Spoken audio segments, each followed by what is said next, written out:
Buenos días, abogada, compañeros. El día de hoy me corresponde hablar sobre los derechos y obligaciones del trabajador. En relación a los derechos del trabajador, si bien es cierto, sabemos muy bien que el derecho tiene varias ramas y que cada una de ellas están enfocadas en diferentes aspectos dentro de la sociedad, desde los derechos humanos, que son básicos para cada persona. El derecho laboral, también conocido como derecho del trabajo, que si bien es cierto, es el conjunto de normas jurídicas que se establecen prácticamente están direccionadas a los trabajadores y empleadores. Toda persona tiene derecho al trabajo. El derecho al trabajo es la base para la realización de otros derechos humanos y para una vida en dignidad. Incluye la oportunidad de ganarse la vida mediante un trabajo digno, libremente escogido o aceptado. Los estados, por lo general, deben garantizar la no discriminación en relación con todos los aspectos del trabajo. Los estados están ligados a garantizar salarios justos, igualdad de salarios. Los trabajadores deben garantizarse un salario mínimo que permita una vida digna para ellos mismos y sus familias. Dentro de los derechos que tiene el trabajador, voy a dar mención a algunos derechos. Como primer punto tenemos que el trabajador debe ser afiliado en el Seguro Social desde su primer día de trabajo. También tiene derecho a tener un salario básico de acuerdo a la tabla sectorial. También tiene derecho a las horas extras y suplementarias, obviamente remuneradas también. Tiene derecho a un 13º y cuarto en las fechas establecidas. También tiene derecho a un goce de vacaciones anuales remunerables. Tiene derechos también a la bonificación por salarios mínimos. También tiene derecho a tener pagos de sus utilidades. Esto es respecto a los derechos del trabajador. Ahora me voy a enfocar a las obligaciones que tiene el trabajador. En el Ecuador no solamente existe derechos, beneficios, sino también, claro, existen obligaciones para el trabajador y estas están tipificadas en el Código de Trabajo y estas obligaciones deben ser cumplidas ya que están tipificadas en cierta normativa. La Constitución de la República del Ecuador, si bien es cierto, sabemos que es la norma suprema y sabemos también que es netamente garantista de derechos y dentro de su Carta Magna, en el artículo 33, nos menciona y nos habla sobre el derecho al trabajo. Como ya lo mencioné anteriormente, en el artículo 45 del Código de Trabajo, ahí está desglosado todas las obligaciones que tiene el trabajador, dentro de las cuales está ejecutar el trabajo en los términos del contrato, también restituir al empleador los materiales no usados y conservar un buen estado los instrumentos y útiles de trabajo, trabajar en casos de peligros o siniestros inminentes por un tiempo mayor que el señalado para la jornada máxima y aún en los días de descanso.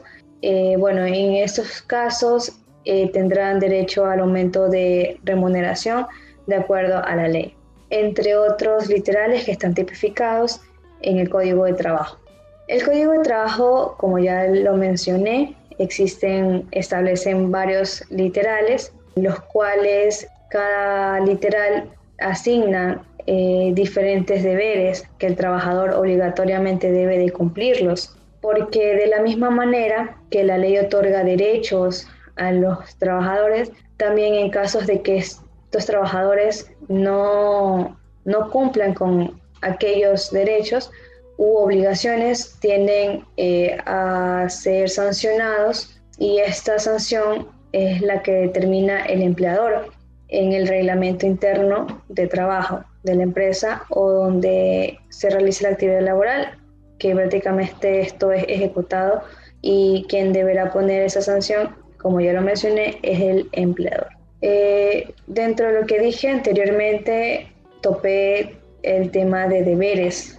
Entonces, uno de los deberes del trabajador es cumplir con las obligaciones concretas del puesto de trabajo conforme a los principios de buena fe y diligencia. También cumplir con las medidas de seguridad e higiene que se adopten. No realizar también las mismas actividades que otra empresa. Como deber del trabajador también tenemos contribuir a mejorar la productividad. Y bueno, los demás que se establezcan en el contrato de trabajo. Por último, puedo aclarecer que el derecho laboral es muy importante dentro de la sociedad, pues es el mismo quien se encarga de generar orden en el lugar de trabajo, estableciendo deberes, derechos de manera clara y describiendo regulaciones para dar tanto a los trabajadores como a los empleadores las herramientas necesarias que permitan resolver cualquier conflicto que presenten en el lugar de trabajo. Muchas gracias. De las obligaciones y derechos del empleador. Son obligaciones del empleador. Número 1. Pagar la cantidad que corresponda al trabajador en los términos del contrato y de acuerdo también en las disposiciones del Código de Trabajo. Instalar las fábricas, talleres, oficinas o lugares de trabajo de acuerdo sujetándose a las medidas de prevención de seguridad e higiene del trabajo y demás disposiciones legales y reglamentarias de acuerdo al Código de Trabajo. Número 3. Indemnizar a los trabajadores por accidentes que sufrieren en el trabajo por las enfermedades profesionales, con la salvedad prevista en el artículo 38 del Código. En el caso que merite que existan más de 50 empleados y que el lugar del trabajo están a 50 kilómetros del lugar de su vivienda, deben de armar un comedor dentro del trabajo. También establecer escuelas elementales en beneficios a los hijos de los trabajadores cuando se trate de centros permanentes de trabajo ubicados más de 2 kilómetros de distancia de la población. También, si se trata de fábricas o otras empresas que tuvieran 10 o más trabajadores, establecer almacenes de artículos de primera necesidad para consumirlos y precios costos a ellos y sus familias. El valor de dichos artículos serán descontados en el sueldo del trabajador. Llevar un registro de los trabajadores en el que consten los nombres, de edad, procedimiento de estado civil de los trabajadores. Proporcionar oportunamente a los trabajadores los útiles instrumentales necesarios para la ejecución del conocer a los trabajadores en el tiempo necesario para el ejercicio de sufragio en elecciones populares establecidas por la ley, siempre dicho en tiempo que no exceda las 4 horas. Respetar las asociaciones de trabajo. Permitir a los trabajadores faltar y ausentarse del trabajo desempeñando sus comisiones de la asociación a que pertenezcan, a partir del aviso al empleado. Siempre y cuando se avise al empleador se dará el permiso. Los trabajadores comisionados gozarán de licencia por el tiempo necesario que volverán al puesto y que ocupen conservando todos sus derechos derivados. Darse las reglas internas legalmente aprobadas. Tratar a los trabajadores con debida consideración y respeto. Conferir gratuitamente al trabajador cuantas veces lo solicite certificados relativos a su trabajo. Esto es gratuito, no tienen que pagarlo. El trabajador es separado definitivamente de su lugar de trabajo.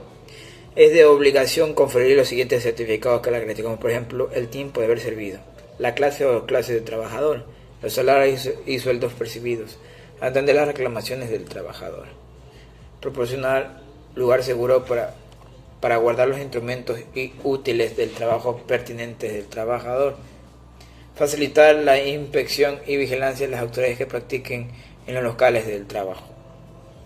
Pagar al trabajo la remuneración correspondiente al tiempo que se ha elaborado. Pagar al trabajador cuando no tenga derecho a las prestaciones por parte del Instituto de Seguridad Social. Proporcionar a las asociaciones de trabajo, si lo solicitaran, el local para que instalen sus oficinas en el centro de trabajo, situados fuera de las poblaciones. Pagar a los trabajadores los gastos de ida y vuelta, de alojamiento y de la alimentación cuando, por razones de servicio, tengan que trasladarse a un lugar distinto de su residencia. Conferir permisos o declarar en comisión de servicio hasta por un año con derecho de remuneración hasta por 6 meses al trabajador que, teniendo más de 5 años de actividad laboral y no menos de 2 años de trabajo en la misma empresa, obtuviera una beca para estudios en el extranjero. Facilitar, sin menoscabar de las labores de la empresa, la propaganda interna de pro de la asociación en los sitios de trabajo, la misma que será escrita de carácter social. Suministrar cada año de forma completa y gratuita por lo menos un vestido adecuado para el trabajo de quienes prestan servicios, es decir, tienen que haber uniformes. Conceder 3 días de licencia con remuneración completa al trabajador que en caso de fallecimiento de su cónyuge o conviviente en la unión de hecho. Inscribir a los trabajadores en el Instituto de Seguridad Social, como lo hemos mencionado, desde el primer día, incluso en sus tiempos de pruebas. Empresas de los empleados que no cumplieran con la obligación establecida en este numeral serán sancionados por el Instituto Social ecuatoriano. El empleador público o privado que cuente con un número mínimo de 20 trabajadores está obligado a contratar al menos una persona con discapacidad en lugares permanentes. Este contrato laboral deberá ser escrito e inscrito en la inspección de trabajo correspondiente, que mantendrá un registro específico para el caso. Tal condición se demostrará en el carnet expedido por el Consejo Nacional de Discapacidades para poder como medio probatorio. Para que exista una buena adaptación en este tipo de mecanismos de contrato, las empresas o instituciones públicas o privadas para facilitar la inclusión a las personas con discapacidad a lugares de trabajo harán adaptaciones a los puestos de trabajo conforme a lo disponga la Ley de Discapacidades. En la norma LINEN sobre la accesibilidad al medio físico de los convenios de acuerdo a las declaraciones internacionales. Bueno, para ya terminar con la intervención del grupo número 2, voy a hablarles sobre 2 temas específicos que son muy importantes que servirán para el desarrollo de la materia. Bien, en torno a la jornada de trabajo, ¿qué les puedo decir? He separado antecedentes y dentro de estos antecedentes he mencionado algunas etapas que considero muy importantes. Y son 3. Etapa del siglo XVIII al siglo XIX, etapa del siglo XIX al siglo XX y la etapa del siglo XXI. Primero que todo, es claro y es muy importante hacer una diferencia, una distinción del siglo XVIII al siglo XIX, porque aquí la jornada laboral era de 14 horas, 7 días a la semana. ¿Qué quiere decir esto? Bueno, durante la Revolución Industrial, que sabemos marcó un hito en el ámbito laboral para los trabajadores, ya que se reconocieron muchos derechos, avanzó en la industria y todo eso. A finales del siglo XIX se da paso a una especie de propuesta. Esta propuesta consistía en 8 horas de trabajo, 8 horas de ocio y 8 horas de descanso.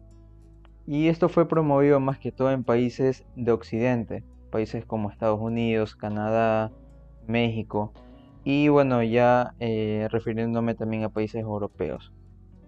Se pasó de semanas laborales de más de 60 horas de trabajo a semanas con una carga laboral de 48 horas, que consistía en 6 días con una jornada de 8 horas de trabajo. Dentro de la etapa del siglo XIX al siglo XX, se marcó un hito muy importante, la firma del convenio de la OIT. Esto se da en 1919. Aquí se limitan las horas de trabajo de la industria y pasan a ser ya como tal 8 horas diarias y 48 semanales. Y estas condiciones de trabajo se han ido mejorando con el paso del tiempo. Pero esto fue un inicio para lo que ya conocemos como ahora la jornada laboral normal. Se ha ido incorporando el día libre de descanso o también el permiso, que suelen ser vacaciones anuales y estas son remuneradas de igual manera. Sin embargo, todavía al menos el 20% de la fuerza laboral de Estados Unidos, Australia, Nueva Zelanda y Japón trabaja 50 horas o más a la semana. Esto supone un incremento o un exceso de lo que está contemplado debe ser o debe cumplirse, sobre todo por parte del empleador. Mientras que en la mayoría de países europeos tal proporción no llega al 10% e incluso se reduce. Hay países de Europa en los que se trabaja 40 horas semanales inclusive, o mucho menos. Ya refiriéndome al siglo XXI, no hay mayor cosa que acotar más que ahora se defiende mucho más los derechos de los trabajadores, nacen nuevas instituciones sindicales, los trabajadores ahora se aglomeran en grupos para obviamente defender sus derechos, hay instituciones estatales como el Ministerio del Trabajo, bueno, hay más entes reguladores de que se cumplan las jornadas laborales a cabalidad y que tanto el empleador como el empleado se sientan en un ambiente óptimo para desarrollar la esfera laboral. Existen diferentes tipos de jornada laboral en función de los días de la semana que se trabaja, el número de horas y la distribución del tiempo. Aquí podemos encontrar algunas. Les voy a detallar las más importantes.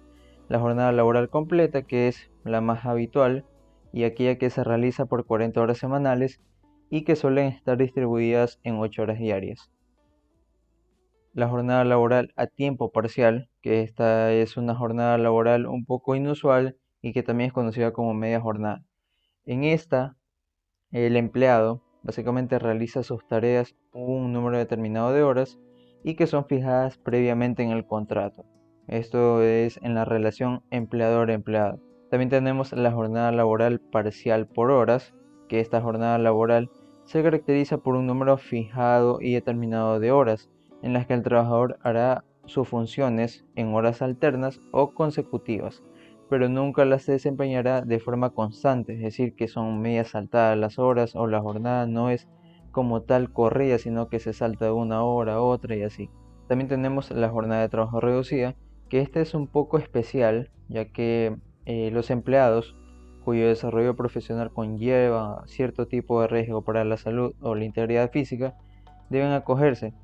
Por ejemplo, trabajadores que están en laboratorios de químicos, en refinerías, que trabajan en la construcción, es ideal de que se acojan a este tipo de jornada laboral.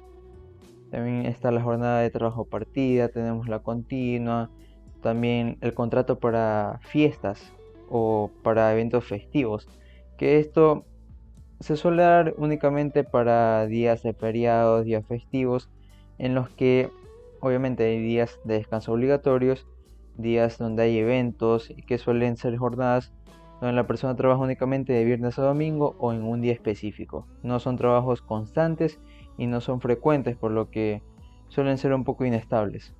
Ahora sí, involucrándonos en lo que nos compete en materia laboral y en la normativa, en el Código de Trabajo del Ecuador, específicamente en el artículo 47, se establece la jornada máxima del trabajo. ¿Qué quiere decir? Textualmente, se estipula que la jornada máxima del trabajo será de 8 horas diarias, de manera que no excedan las 40 horas semanales y que la jornada de trabajo obligatoria no puede exceder de 5 días a la semana, por lo que existen 3 horarios: los horarios de trabajo, los horarios ordinarios y los horarios especiales. Ya como les decía en artículos específicos, ya en el artículo 47.1 se establecen casos excepcionales, previo acuerdo entre empleador y empleado, y por un periodo no mayor a 6 meses, y que son renovables por 6 meses más por una sola ocasión.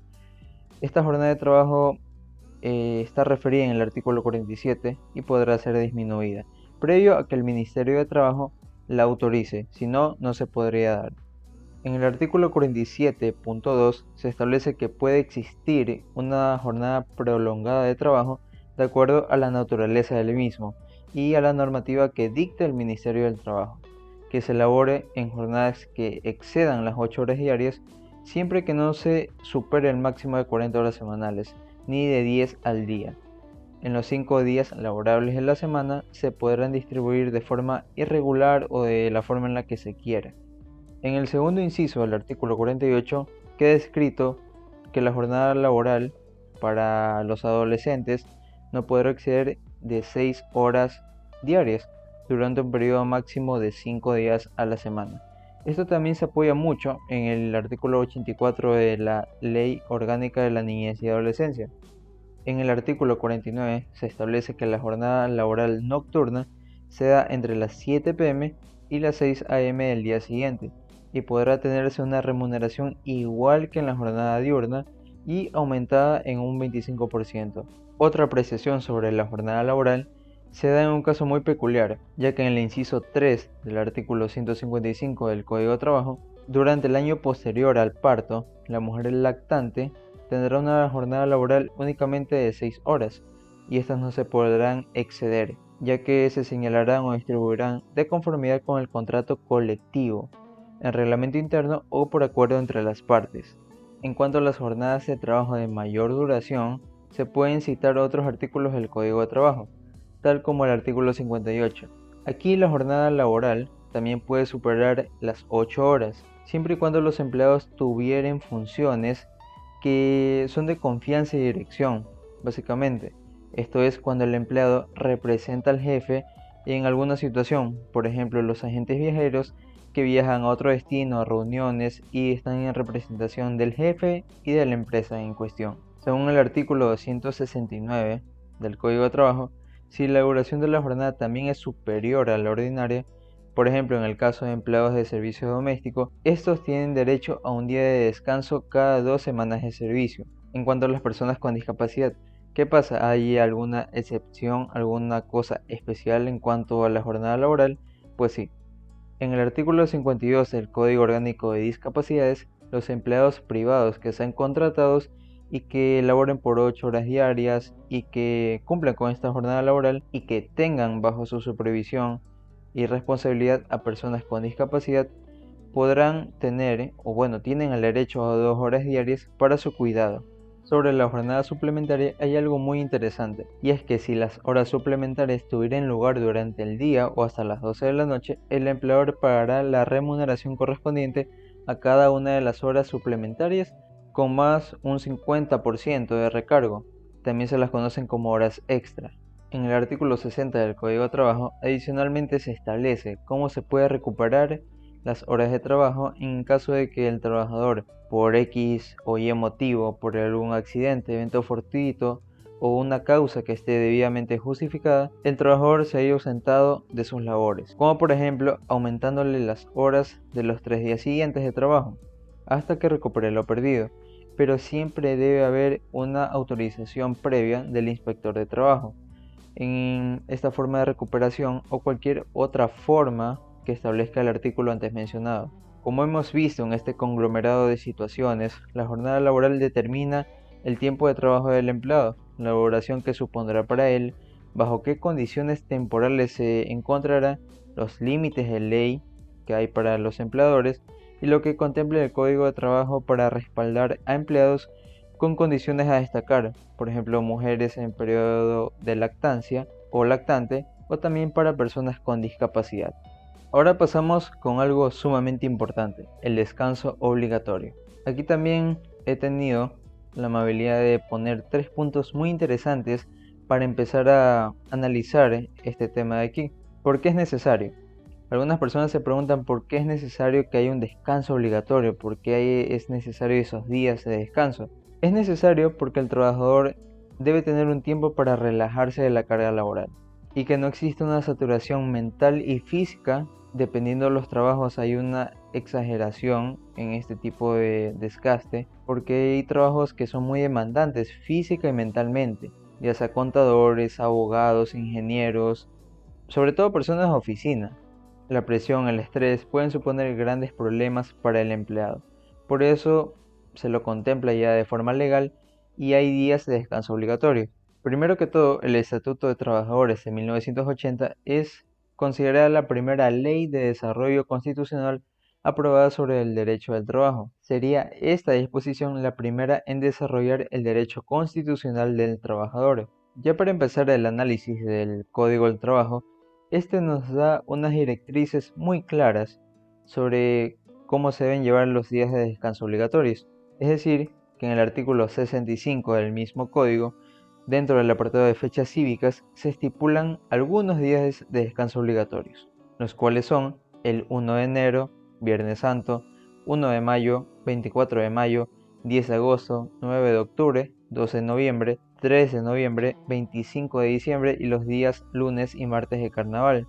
Aparte de eso, en los espacios territoriales, donde existan feriados locales, también serán días de descanso obligatorios para ese sector de la población. En cuanto al desplazamiento, al traslado de los días de descanso obligatorios, se puede dar, por ejemplo, en el caso de que el 24 de mayo sea un martes, este feriado pasará a un lunes, que es decir, el día inmediato anterior. Y por otro lado, si cae en un miércoles o en un jueves, este pasará al viernes, y así sucesivamente. En caso de que sea un sábado, pasará al día anterior, es decir, viernes. Y en caso de que sea un domingo, pasará al día posterior, es decir, al lunes. Como vemos en este caso, el Código del Trabajo está ligado fuertemente a la ley de feriados. También en el caso de continuidad de los feriados, estos días no se cambiarán. Por ejemplo, si los días de feriado corresponden a lunes y martes, o jueves y viernes. Cuando sean días de descanso obligatorios, el empleador no podrá exigir algún tipo de trabajo a sus empleados, esto de acuerdo al artículo 62 del Código de Trabajo.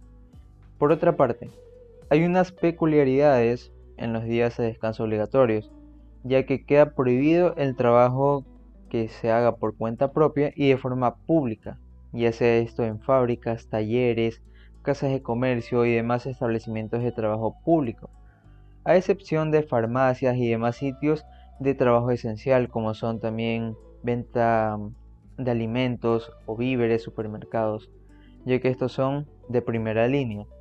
También hospitales siempre van a estar trabajando. Como esta hay algunas prohibiciones más que establece el Código del Trabajo. Y para concluir con todo este tema de aquí, es importante que se marquen puntos, que se marquen algunas directrices, se marquen prohibiciones, también derechos de los trabajadores. En síntesis, en estos días de descanso obligatorio, el trabajador se dignará en descansar. No podrá haber algún trabajo de más y es necesario, como ya dije al inicio de este tema de aquí.